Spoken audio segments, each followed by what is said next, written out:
Tyrann Mathieu was cut by the Cardinals while the Dolphins released Ndamukong. The two had very different responses on how they might choose a new team, though, with Mathieu telling our Albert Breer, quote, "It's not all about money for me. I want to go somewhere where I can be completely immersed in football, and it's not too much about anything but winning. I want to be a part of a winning culture where you feel that all the time. That's all I want." While Diana Rossini of ESPN reports Sue will go to the highest bidder. So which approach is better?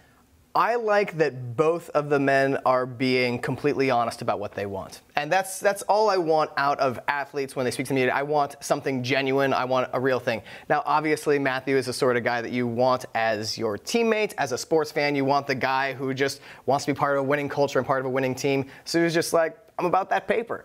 And more power to him. If that's what motivates you, then do it. Like that is within his right, and that is something that in America is celebrated every single day in just about every other field. So, live your life, man. Shoot your shot. I'm not one to celebrate just like pure capitalism necessarily. I'm also not one to hate on somebody else's motivations. Go do what you want. You're correct in that regard. However, I will say there's a lot more to life than money and career decisions and life decisions and all that. So if you have already brought in a bunch of bank, I would personally go the way Honey Badger did there and say, hey, I want the best possible situation to fulfill my goals as a football player here. Though Ndamukong, it is worth noting, considering he's gotten so much criticism, justifiably so, for like stepping on people's faces.